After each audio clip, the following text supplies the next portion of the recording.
ఓం నమో భగవతే వాసుదేవాయ. ఆత్మబంధువులందరికీ నమస్కారం. 525వ నామం ప్రమోదన. ప్రమోదం అంటే సంతోషం, తృప్తి. ఇవి పరమాత్మ ఎప్పుడూ సంతోషంగా ఆనందంగానే ఉంటాడు. ఈ సంతోషం, తృప్తి అనేవి కూడా జీవుల్లో ఆయన సహజ గుణాలుగా ఉంచాడు. కానీ ఈ జీవులు సంసార తాపత్రయం వలన వీళ్ళకి దూరం అవుతున్నారు. ఆయన ఎట్లా ఉంచాడు? సంతోషము, తృప్తి అనేవి జీవుల్లో సహజ గుణాలుగా ఉన్నాయి అంటున్నాడు కదా. అంటే ఆయనే లోపల ఉన్నప్పుడు ఆయన ఎటువంటి స్వరూపుడు?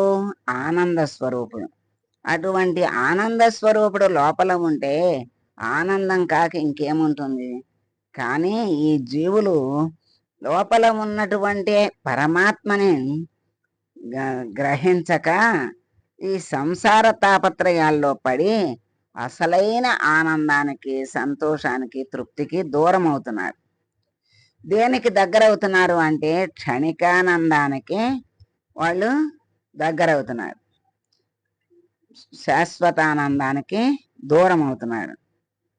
ఇప్పుడు ఎవరికి నిజంగా వాస్తవంగా తృప్తి కలిగించగలము అంటే, ఎవరైనా ఆకలితో ఉన్న వారికి అన్నం పెట్టి చాలు అనిపించగలం, తృప్తిగా ఇంకా చాలు అంటారు. అది అసలైన అంటే తృప్తి. ఇంకా అక్కర్లేదు కదా, ఇంకా అంతకంటే అక్కర్లేదు అనిపిస్తుంది. ఇంకా ఏది ఇచ్చినా ఇంతేనా, ఇంకా ఇస్తే బాగుండు అనుకుంటాడు. తృప్తి అనేది ఉండదు. అట్లాగే నిద్రపోయిన వాడికి ఆ నిద్ర ఎంతో తృప్తిని, ఆనందాన్ని ఇస్తుంది. అక్కడ ఉండేది ఎవరు? పరమాత్మ ఒక్కడే ఉంటాడు అక్కడ. ఈ బాహ్యమైనటువంటి విషయాలు, ఆస్తులు, అంతస్తులు, బంధాలు, బాంధవ్యాలు, ఆఖరికి శరీరం కూడా అక్కడ ఉండదు. ఆ నిద్రలో ఏమీ ఉండదు. మరి నిద్రపోవటానికి మనిషికి కొంచెం చోటు ఉంటే చాలు. అంటే ఆ చోటుతో వాడు పడుకుని తృప్తి పడతాడు కదా. సహజ గుణంగా ఉన్నది అని అంటే నిద్రపోయేటప్పుడు కాస్త చోటు దొరికితే తృప్తి పడతాడు. ఆకలేసినప్పుడు, కడుపు నిండితే నిజంగా తృప్తి పడతాడు. ఈ తృప్తి అనేది ఎక్కడ ఎందుకు తెలుస్తోంది అంటే పరమాత్మ లోపల ఉండి అసలైన తృప్తిని తెలియజేస్తున్నాడు. అట్లా మరి పరిసరాలు, వ్యక్తుల్ని చూసి మోజు పెంచుకుంటున్నాడు జీవుడు. మరి కావాలని అన్నిటినీ చూసిందల్లా కావాలని కోరుకుంటాడు. అది లభించక ఆ తృప్తి అనేది మాయమైపోయి అసంతృప్తి, నిరాశ అవి మిగులుతున్నాయి జీవుడికి. ఈ సత్యాన్ని తెలుసుకున్నటువంటి వాడు ఏం చేస్తాడు? విసుగొచ్చిందనుకోండి, విసుగొచ్చి అప్పుడు కొంచెం విచారణ చేస్తే పరిసరాల్ని, వ్యక్తుల్ని చూడకుండా లోపల ఉన్నటువంటి అంతర్యామి అయిన నారాయణ్ణి చూసి తనలో తాను తృప్తి పడతాడు. ఎప్పుడైతే నారాయణుని దర్శనం అవుతుందో అప్పుడు అసలైన తృప్తి లభిస్తుంది, అసలైన ఆనందం అక్కడే లభిస్తుంది. మరి మనకి ఏ దర్శనం అంటే మన అందరికీ అంత దర్శనం కాదు కదా అనిపిస్తుంది. అది అవన్నీ మరి దర్శనం కాదు కదా అంటే, మనం నిద్రలో కడుపు నిండా తినటంలో ఉన్న తృప్తే ఆ నారాయణుని స్వరూపం. మరి అందుకే మరి భగవంతుణ్ణి ధ్యానం చేసిన, నామస్మరణ చేసినా కూడా మనం దాంట్లో లీనమైతే ఆ భగవంతుని దర్శనం అవుతుంది, ఆనందం చక్కగా లభిస్తుంది. మరి అందుకే మనసులో రాముడికి కానీ కాముడికి కానీ చోటు ఉంటుంది, ఒక్కళ్ళకే చోటు ఉంటుంది. రాముడికుంటే కాముడు ఉండడు, కాముడు ఉంటే రాముడు ఉండడు అంటారు. రాముడు ఉన్నప్పుడు ఆనందం, కాముడు ఉన్నప్పుడు మరి అసంతృప్తి. తృప్తి అనేది లేదు, సంతోషం అనేది లేదు. కోరికల వలయంలో చిక్కుకుంటాడు. వాడు ఎన్ని కోరికలంటే అవి చెప్పలేనన్ని కోరికలు వస్తూనే ఉంటాయి. తేగల తెంపర అంటారు.